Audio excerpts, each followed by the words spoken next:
And many of us, like you said, understand vitamin E as an antioxidant, good for your skin. All those are true.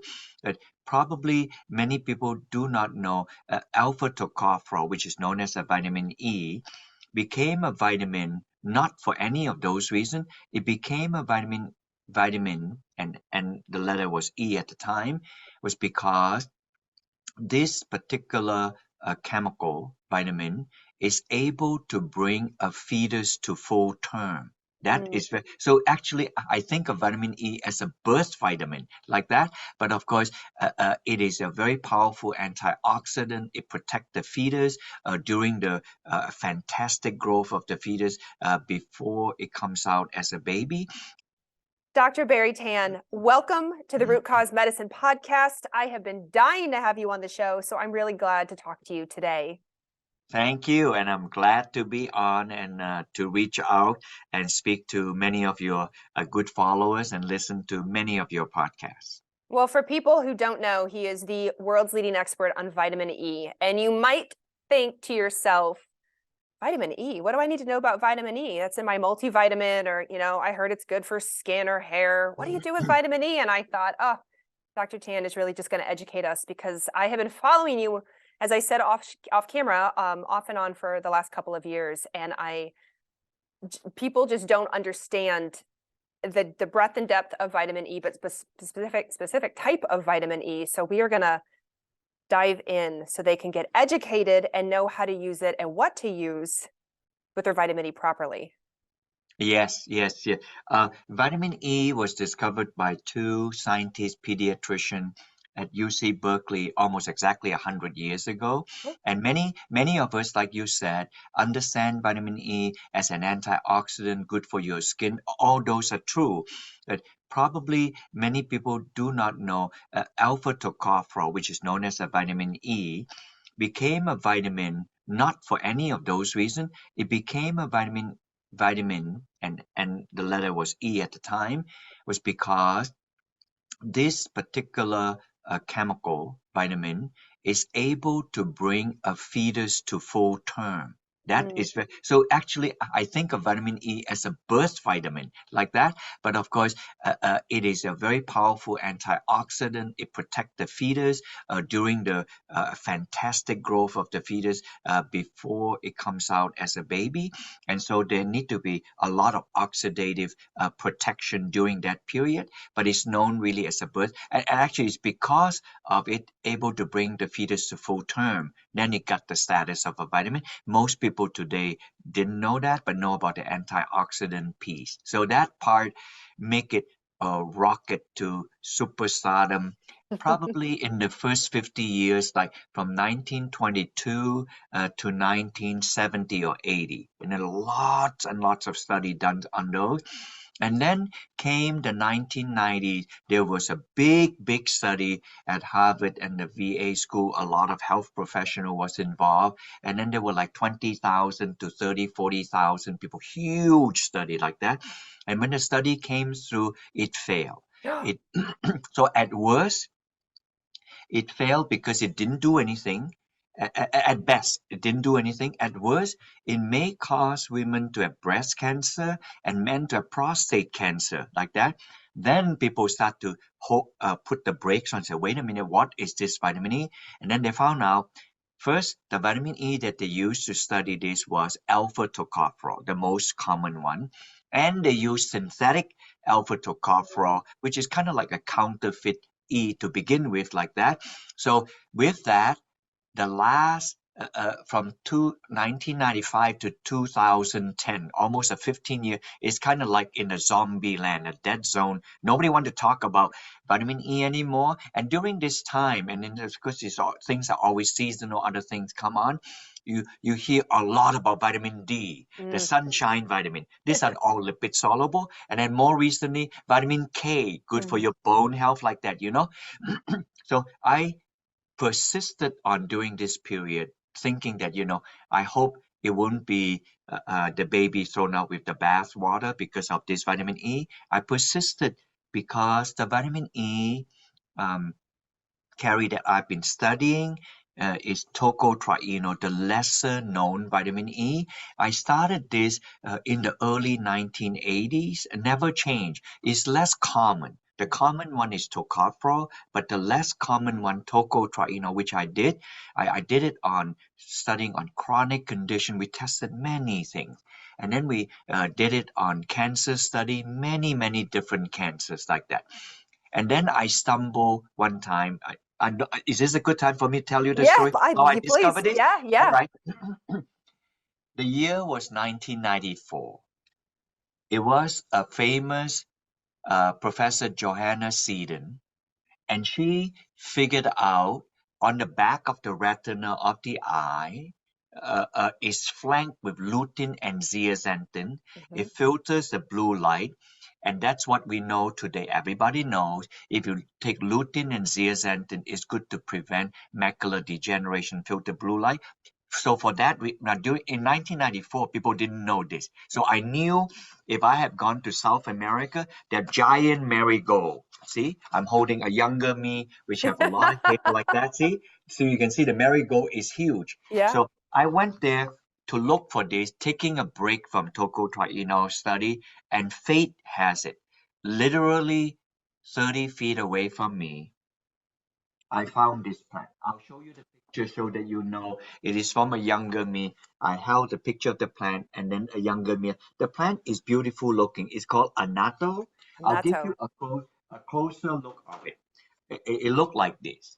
See that? So beautiful. See, it's so beautiful. If you touch it, it will stain it. And the British call it the nicknaming the lipstick plant. The spelling annatto is Annatto. We use it for coloring cheeses, this and that. So it's in South America. And then I thought, wow, this color is the keratin, like lutein and zeaxanthin. Then I said, but I know that lutein and zeaxanthin are very unstable. So, but usually they are bound like in the cytoplasm, like beta carotene in carrot, lycopene in tomato. If you cook them, they leach out. Otherwise, they stay in the cell, so they're protected. Hmm. However, on this thing here is not protected. Notice that if I touch it, it stains me. Then I realize, oh, this thing is not inside anything. So that if there's any sunshine on it, it would just cause it to degrade, and nobody would want it. Then I was guessing. I really was guessing, Carrie. I was thinking it must be a very powerful antioxidant that protect it. I was expecting it to be a polyphenol. Hmm. I wasn't thinking of vitamin E polyphenol because they are like 20, 30,000 polyphenol. And then when I looked, it was not a polyphenol. It was vitamin E one. And then I found out, okay, that's a little surprise. Then I looked further and it's, oh, it didn't contain any tocopherol, which is the common vitamin E that protect it. Then I said, oh, it contained tocotrienol. So the surprise is more and more surprising. And the most surprising part is it is a tocotrienol free of tocopherol. So it's almost completely tocotrienol. Why do I make a point to say completely tocotrienol? Prior to this, I had learned that besides tocotrienol being the most potent, Hmm. if a tocopherol is present with the tocotrienol, the tocopherol interferes with the function of tocotrienol. Now, when I say this, right, it's kind of like against the grain, Hmm. Dr. Carey, and because most people in our consumer world, and I'm not against them, we usually think that, if you have a single compound that works, it is in allopathic medicine. One compound work on one disease like that. And we are part of the holistic movement. So if you eat things from plant, usually you have several compound and all of them make sense together as a composite material. I don't have problem with that. Hmm. However, for the consumer and the practitioner, remember this. If you accept in life that a composite of different things is synergistic, you must also consider the possibility of antagonism. So, Hmm. so if there is synergism, but luckily, most of the time things are not antagonistic, they are synergistic. This is one of the rare exceptions. I really did not expect that. I just thought that, well, alpha tocopherol present with tocotrienol, they're all vitamin E, they should be good, and if it didn't bother anything, then it's innocuous. I found out that it was the alpha tocopherol was not innocuous. It actually interferes with the function of tocotrienol, and this is how I explain this. We study colon cancer, many lowering cholesterol, other, but the colon cancer. So the professor who did the work say if you use this much of tocotrienol, and it would lower the cancer all the way down. And then in the next study, he used the same cancer and he used the same amount of tocotrienol. Now he purposely add back 25% tocopherol. It's an add back. And when he did, the amount of cancer did not kill all the way. Some of the cancer cells survive. And then when he add more tocopherol back, more survive.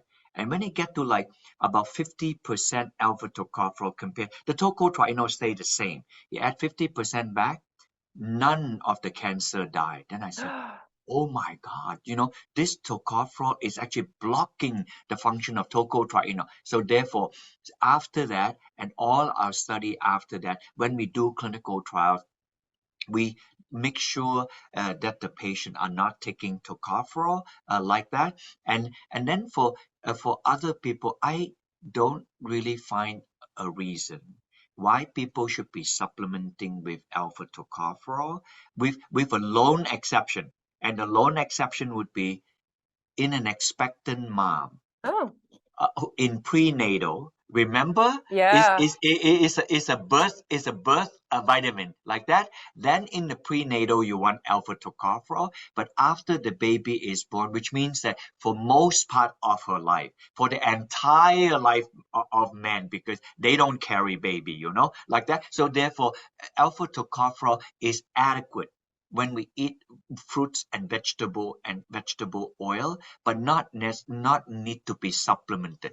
That is the reason why I think in the 1990, all the alpha tocopherol clinical trials, in the huge clinical trials, failed because the alpha tocopherol didn't work. So I'm just really fortunate, Dr. Carey. I persisted with this vitamin E. It's kind of like, this is not only my baby. If I die with it, I die trying. So I'm very passionate about this. But lucky for me, somebody up there is looking down at me. I persisted on doing this, and now I see huge amount of benefit to people with tocotrienol. So, which is amazing. And that, first of all, that you discovered this in the annatto plant, but also, everyone listening right now has their multivitamin pulled up in front of them, and it's going to say a variety of things around vitamin E. It might say the alpha tocopherol.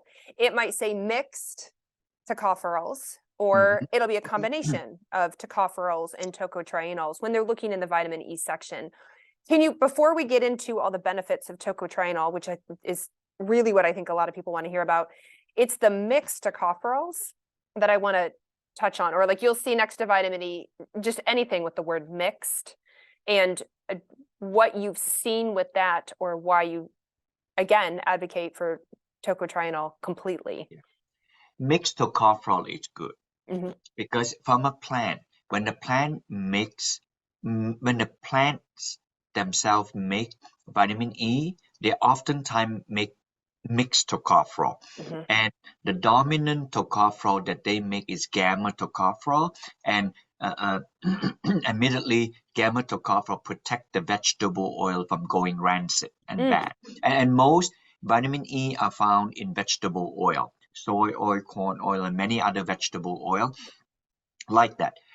Alpha tocopherol was kind of like a sore thumb sticking out because it was known as the vitamin E to begin with, and then it had this fetal preventing the making the fetus to go to full term like that, and so people accentuate that, but actually alpha tocopherol is not a very strong antioxidant as gamma tocopherol, and the plant don't make a lot of alpha tocopherol. So I don't know, somewhere we got into our head and could want to consume a lot. I think that mostly it was a marketing plan. I know you didn't ask this, but I want to let you know.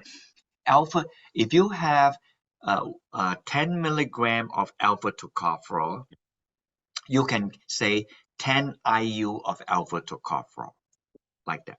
If you have 10 milligram of gamma tocopherol, which is supposed to do what you want it to do, is only 1 IU. So therefore, very quickly, the industry will know that, oh, just give them alpha tocopherol. The claim of the IU is big enough that now you fast forward today, the FDA now no longer allows vitamin E to be given IU, because the original idea of the IU thing is to help to support the fetus to full term. But then see, the whole thing is already lost in translation. Yeah. If I were to be a man taking 400 IU of vitamin E, then the idea is that I'm taking 400 IU to help my fetus to go to full term. The whole thing is a joke and a fast anyway. So now the FDA doesn't allow that. So if you say you add tocopherol or tocotrienol, you must put milligram. The IU is a translated meaning for this prevention of the fetus not going to full term, like that, to have the baby to full term. So I think that was the reason. So, however, now that you ask the mixed tocopherol, that's good. So if people have mixed tocopherol and tocotrienol, that's good. Mixed tocopherol will have a small amount of alpha tocopherol. That's fine. The small amount does not interfere. Many audience would ask, just in case you may not ask me towards the end, oh, Dr. Tan, if you say all this thing is true, so what food should I avoid so that they have avoid the alpha tocopherol? Would that matter? It doesn't matter. If you take your normal food with vegetable and cooking oil, you probably will get up to, but no more than 10 milligram of alpha tocopherol. And say, if you say for argument's sake, if you take 100 milligram of tocotrienol, so 10 to 100 approximate to 10%. So 10% of alpha tocopherol to the total vitamin E of tocotrienol, then that would not interfere. Interference would come when the alpha tocopherol is about 20% or more. That means you have 20, and it is nearly impossible to get 20 milligram alpha tocopherol from food. You will almost have to consume shocking amount like 3,000 to 4,000 calorie a day. You know how can you? Unless I'm a sumo wrestler, I won't be consuming 3 to 4,000 calorie a day. That would be insane. You know. Oh my gosh, that's such the truth too. That's really good to know. I know people would ask that when it comes to food and diet. But I do want to, of course, get into all the benefits. You know, you mentioned 20 to 25 clinical trials with tocotrienols and the amazing success and the results that you're having. So as a broad umbrella, what are you seeing by having people switch and do just the tocotrienols? Yeah, we initially have mined this from a lot, maybe hundreds and hundreds of animal studies. And from the animal studies, it looked like the benefit are generally in mitigating chronic conditions. So now I have to explain what's as an example. So the chronic conditions that they have studied in animal are osteopenia that lead to osteoporosis, which would be more exemplary of a postmenopausal woman, or metabolic syndrome, and then the shape more like a pear, shape more like an apple, not like a pear. Hey, shaping like a pear is not congratulatory, but shaping like an apple is dangerous because it's central obesity like that. And then also people with pre-diabetes, we study that also, and also with diabetes. And finally, they also study fatty liver disease. So that is that chronic disease cluster. The other one we have of the 2025 study, we have about 5-6 of them. They are cancer. Now, we did the study. We cannot say it in the bottle. The FDA will come after us, but we decided to do it. Why do we do that, Dr. Carey? We did that because at a time, half of all the published animal study show that tocotrienol kill the cancer cell, bring about apoptosis, and reduce the tumor size. Then I thought, my goodness, if it does it like a drug, and it's got no side effect, I got to do something about it. So, but then I did not have the financial means to do that. I have a small company trying to do this, and sometimes if we have a good heart, the star line up for us. Not everything that I do is almighty.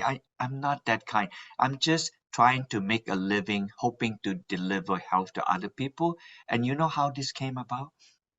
There was a famous oncologist in Denmark, in the kingdom. Denmark is a very well-known, and it's a small country, but very well-to-do country. They have social welfare, take care of all the patients. I remember when I met the chief oncologist, he told me that, I'm not making a political statement, just a statement. He said that what you have in the Obamacare when President Obama had, we already had that, and much better 50 years before President Obama had it. 50 years before, But of course, Denmark is a small country and very, very wealthy. They take care of all their populace from the day they were born until they die. So they just total healthcare, like that. So he saw the data I sent to him on animal study.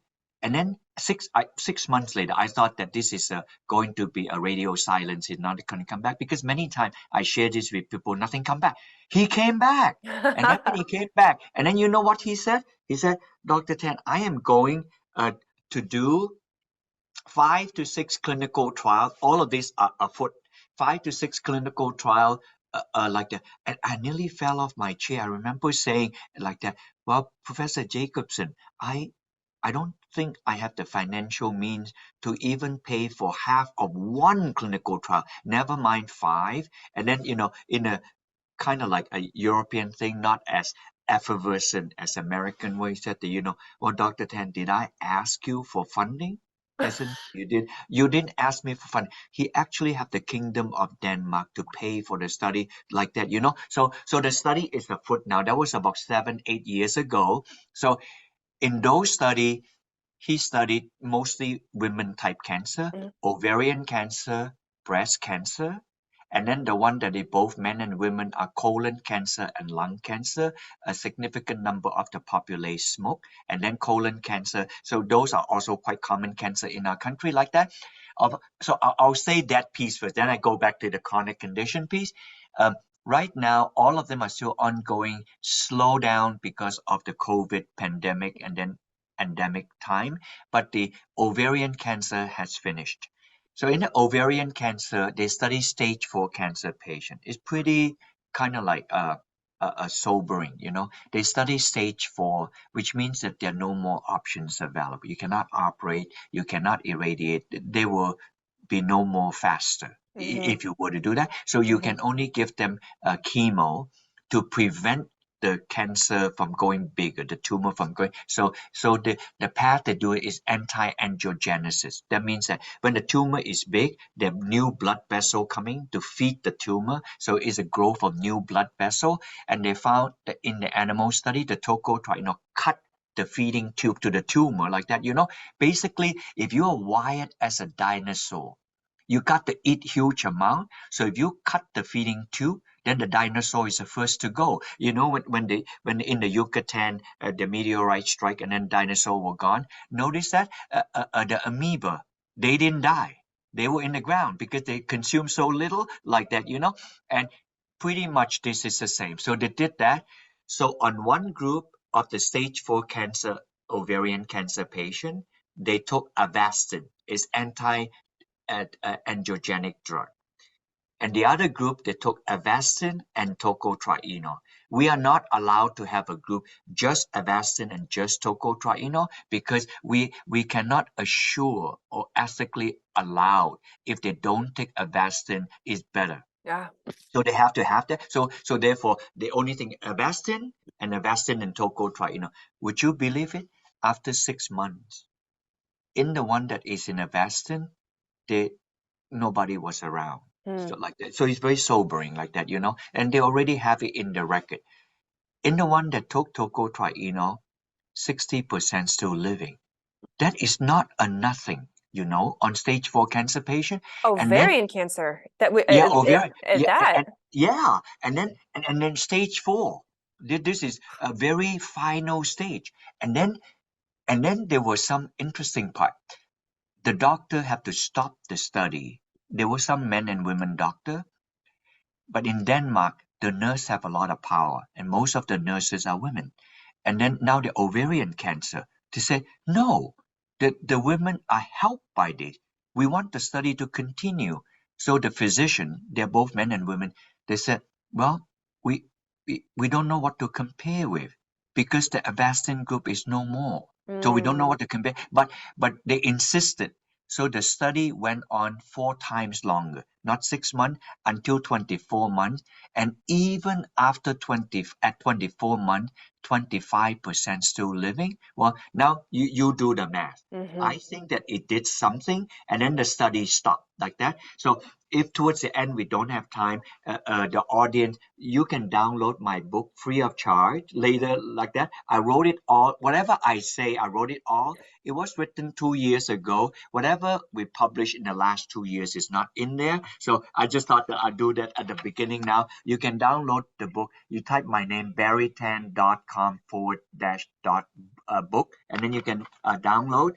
Or if you see me someday in a talk, in a convention like in A4M or something, you can pin me down. I can give you a hard copy. If many people ask you, I'll be happy to send you a couple of dozen, and then you can give if people want a hard copy. Otherwise, people just mostly want to read, they can download that. So that's found in that. So now, barrietan.com for people who are listening. barrietan.com. We'll have the link in the show notes because this is thank you. so fascinating. And I know people are going to be like, well, what about the other cancers? And what's the Yeah. doses? And what did it do to diabetes? Now on the chronic, I can come back to the cancer question as you develop question. On the chronic condition side, we first did it on people with hypercholesterolemia. They're otherwise healthy like that. And then the cholesterol not way too high like that. And we noticed that the C-reactive protein dropped because they were 60, 65, somewhat entering the elderly age. We said, okay, this may help them in the anti-aging process. So these are all clinical study. We already mined this from the animal study. Then we have it with moderate hypercholesterolemia. And I asked the professor that half the people that have cardiac problem have high lipids. The other half have high inflammation. So I begged him, can you please also look at inflammation? This is about 15 years ago. And he did. So, and then he gave people 125 milligram. He did dose escalation, Dr. Carey, 125 milligram, 250, 500, and 750. So it escalate like that. And pretty much in the 125, 250, the lipid dropped the best. And then in the inflammation part, at 250 and 500, it dropped the best. So therefore, overlap at 250, and then therefore, if a patient, if a subject is looking to mitigate their lipid profile, 125 to 250 or roughly 150, 300 would be fine. Okay. If a person is looking to mitigate their chronic condition of inflammation, there are people who have problems like lupus, rheumatoid arthritis. It's kind of obvious they cannot hold their hand together, or just have a very stressful lifestyle. Their C-reactive protein is going to be rocket high. So if they take 250 to 400 milligrams, that will mitigate. So that was from that study about 10 years ago or so. And then after that, we decided to zone in on the metabolic syndrome cluster. So we work on pre-diabetes student, pre-diabetes patient. So all of this, I know you know. So the sugar is moderately high, but not high enough to be diabetic. And the triglyceride is high like that. So we did that. And again, we also look at some of this lipid that drop, and the sugar also moderately drop. Then the physician decided to study type 2 diabetes. So in the studying of type 2 diabetes, I asked the question. So we are involved, even though I'm not a physician, I'm not a practitioner, I read. So I asked them to be a little bit more defining and precise in what they study. In people with type 2 diabetes, their insulin is resistant. Their producing insulin is not functional, they're dysfunctional. So I asked them that when you gave them the tocotrienol, can you please measure the insulin sensitivity to see if the sensitivity of the insulin is improved? At the same time, also measure the sugar. The glucose is a kind of emotional number. When you eat and then sugar go up, but the insulin sensitivity is more lasting. We of course also studying A1C, which marks it over 3 months. We did an overkill with all the studies, not just one or two number. And when we did, it clearly helped people to improve the HOMA IR, which is a measurement of the sugar and the insulin sensitivity. And together, there's a better mapping than just the sugar like that. So we did that. So if it is, perhaps the person can talk to the doctor to reduce the amount of insulin they need, all this kind of wonderful stuff. So we found that true.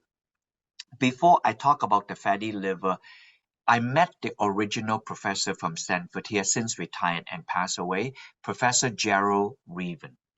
Professor Reaven was the one that came up with syndrome X. When X is unknown, and then when it discovered, it become metabolic syndrome.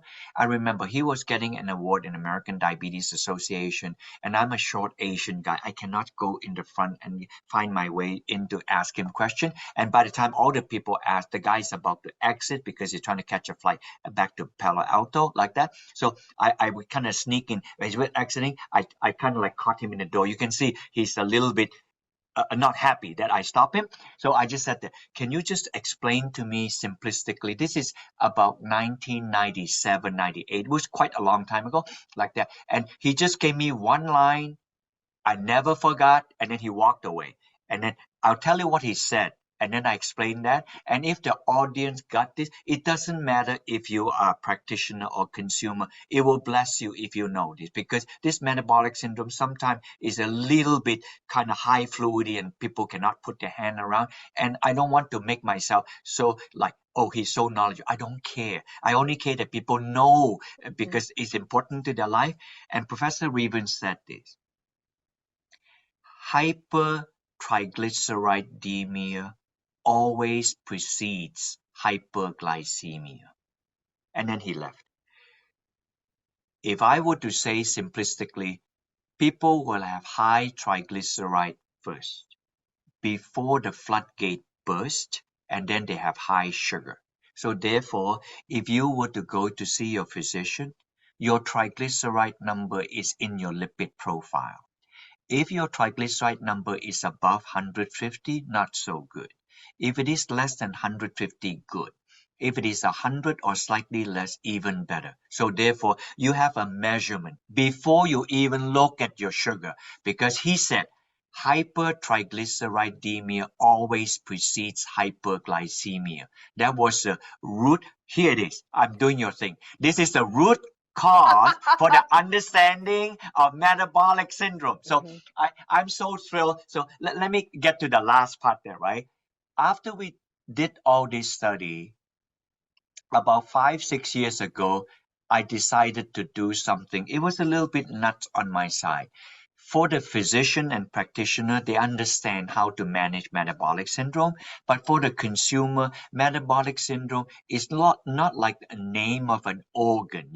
I got heart disease, I got lung disease, and I got ovarian cancer. None of those are good. Or breast cancer, prostate cancer. See, it's naming after an organ, but metabolic syndrome is just a cluster of all kind. But then I decided that, one of the major manifestation of metabolic syndrome is the organ, the liver. And people who have metabolic syndrome tend to have very high incidence of fatty liver disease. And if you Google It's called NAFLD, non-alcohol fatty liver disease. It's terrible. Now we have 90 million Americans having. So we decided to zone in on this study. So we first did a 3-month study, and then a 6-month study, and a 12-month study. Would you believe this? So if I didn't own my tiny company or work for a company, I probably would have already get fired. But I'm glad that I did this, and now I got positive news to bear out for the audience. And if you hear this, it would be insane. After you hear what I have to say, you would not seriously consider taking tocotrienol were you to have metabolic syndrome and were you to have fatty liver. So what is my finding? First, we did, remember, this is over 5-6 years. It's a long time, and we just finished all of them. So in a 3-month study, we as is a control study, placebo control, the whole works, and then like that. So we have ultrasound scan. So we measure liver enzymes. The liver enzymes are elevated. Then, of course, we measure the sugar and the lipid. So we mostly saw the little bit of the sugar drop, the lipids drop, and then interestingly, the liver enzyme drop. The liver enzyme, the ALT, AST, they are stress enzyme the liver produce when under stress. Basically, the fat is stressing the liver, and the reason is telling you I'm stressed. So they release this enzyme. So we saw that drop. Interesting, about 10-15%. So the paper was published. So now we designed a 6-month study. So in the 6-month study, I asked the professor, now can you please measure steatosis, which means the actual fat in the liver. So they have ultrasound. So they did everything else they did in the 3 months, they continued to do that. And then I said, oh, can you also do insulin sensitivity and also glucose? So they have HOMA IR. They did all of those. They found out it positively works. Steatosis is reduced, published. So finally, I said, that is enough to sell supplement, Then I talked to myself, I will be 70 years old in 6 months. I said that I'm not finished yet. I wanted to do the 12 months. 12 months. By the time you recruit, the whole thing will be 2.5, 3 years. You see what I mean? You cannot they're not like mouse or rats, You just collect 100 and it doesn't happen like this, You have to select it. So by the time you have the first one to the last one, and even though your study is 1 year, the whole thing will look more like 2.5, 3 years. We did that. And here I am here to report that in the 12-month study, they also did a collection at 6 months. So that I wanted to see at the 6-month study was similar to or different from the earlier 6-month study that was published. It was a completed study. So this is an independent study. Everything matches. So in the 12-month study, I did this. I deliberately compare with alpha tocopherol. Remember, I asked people not to take. Why did I compare with alpha tocopherol?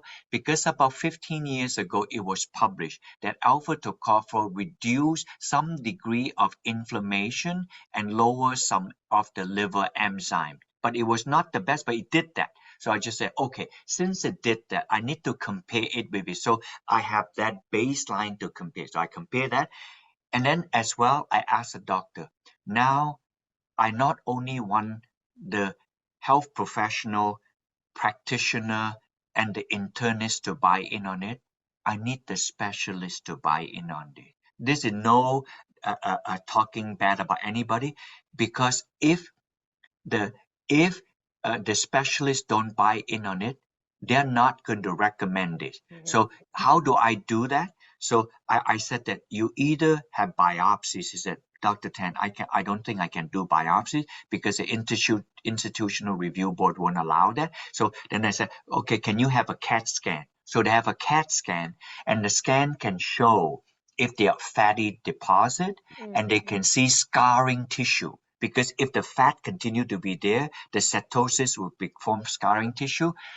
And 12 months, the scarring tissue reduce, as well as steatosis reduce like that. So we reported this and published this.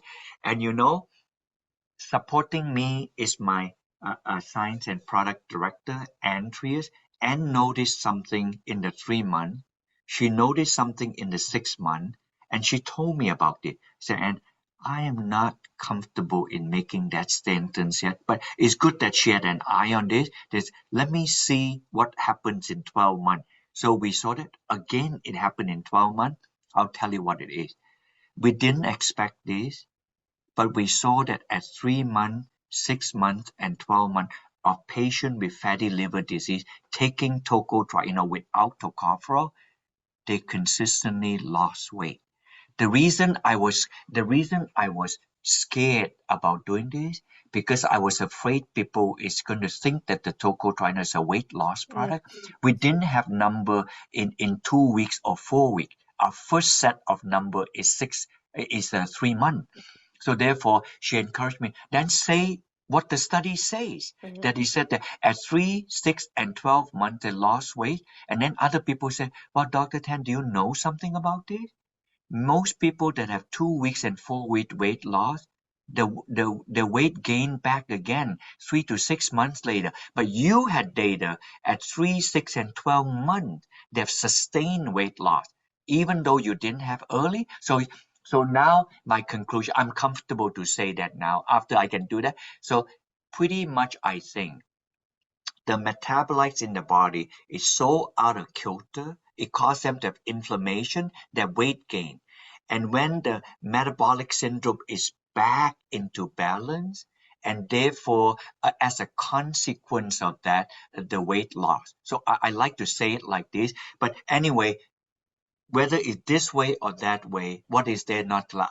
I'm really grateful, to see this is from a humble plant, from this beautiful plant. And by the way, it is from you see that? I have a print. That frog is about the size of a dime. Oh my And that gosh. seed is about the size of a grapefruit, a grape seed. So the frog is very small, and this Amazonian tree frog, is resting there. All this to say that this is actually a true Amazonian plant. And then to say, yes, I did discover this, but no, I'm not a medicine man. I just happen to be in the right place. Look at me. I can't speak a word of Spanish. I'm a scrawny Asian guy. If I'm there, I probably will be bitten to death by mosquito or snake if I go to Amazon trying to do this. I think that and there are 50 million chemicals that plant makes. I think that somebody see it kindly to let me ask the right question. And then now my duty is, since I discovered this, I have the responsibility to find out what this can do. And I find that now I found out this tocotrienol free of tocopherol, no chance for interference by no chance of interference by tocopherol, can help people in chronic condition, like examples I gave to you. Typically, they work on a low dose of 150-ish milligram, depending on the person's weight, to people who have mild chronic condition, 200 to 400 milligram, to severe chronic condition, maybe 400 to 600 milligram, like those fatty liver, like that. What is there not to like, Yeah. So I gave you the whole scoop, and you can also find tocotrienol from palm. See in the bottom Oh, here? palm. Yeah. Palm, yes, like that. But we try not to go on palm. Look at the palm. Huge. Bigger. 200 milligram is about 3 times the size of the 300 milligram. So Yeah. when we make by the way, we are the only company in US making plant-based tocotrienol right here in Massachusetts, like that. And then sometimes I like to joke like that, I'm an immigrant, although I have been in this country now for nearly 45 years, like that. I have many opportunity for people to ask me, why don't you come to make it in Asia, this and other places? You can make this cheaper. I said, no, this country have given me a lot of good things. I came here as a University of Massachusetts professor. I'm going to make it here. Yes, it's a little bit pricier, but I would move it in the cheapest way that I can to deliver the health, because I'm blessed by this country. I'm blessed by the jungle who gave me this plant. So I can do something. I don't have to make extra amount of money. I just, and then by the way, the FDA come to approve our facility is squeaky clean, like that. We don't use chemical. We don't use solvent. We just only use physical method to do this. And now, if you were to do this, there are many vitamin E out there. So when you buy from different company, we don't make finished product. Companies buy from us. Make sure when you look at the bottle, they have the word Delta Gold because the key tocotrienol is called Delta Tocotrienol. We just call it Delta Gold. There's a trade name. If it has a trade name there, that means it's made by us here. So that's my only pitch I want to say. Otherwise, I just hate that people would get it, and it's the wrong thing, you know. And it truly is gold. I mean, this has been a gold mine of information that you have talked about. You did mention earlier, you are not the finished product, but you do have a list on your website of finished products if people have their multivitamin turned over or have been looking for a vitamin E of where they can look, correct? Yes. If you lost any connection, I'm hoping that you can put the the company is called American River Nutrition. Okay. Or if you put my name, Barrie Tan, Barrie is spelled Barrie, a little bit affectatious, earlier on rather than Barry, because at the time I was a student and the leader of the group that did the Saturday night fever, Barry Gibbs of the Bee Gees, and his name was spelled Barrie. So I took the name, never change. So if you just type my name, Barrie Tan, Tan, it'll probably lead you there, or simply type American River Nutrition. And when you got in, you say buying tocotrienol, you would expect that they'll buy directly from us. We don't sell finished product, and then we'll list all the companies you buy from. For a very good health professional company designed for health. They are premier in this. For Amazon, there are many. I'll just name 2 or 3. One of them would be called, they will say something like Annatto-E, Annatto-Tocotrienol, or unique E tocotrienol. You will see this, but they will say Delta Gold. If they don't, then they did not come from us like that. So that would be, we are the one that did this. Oh, by the way, we are the only company who make tocotrienol of annatto that have GRAS, GRAS. GRAS is a certification given by the FDA, which simply acronized as generally recognized as safe. We went to the umpteen degree to make sure that so that my wife and I are proud to take the supplement itself. So there you have it. You can get it, and then you can download all the clinical study. But as of 2 years ago, I put all of this in this book here that you can download. The newer studies, I had 1 or 2 of the study.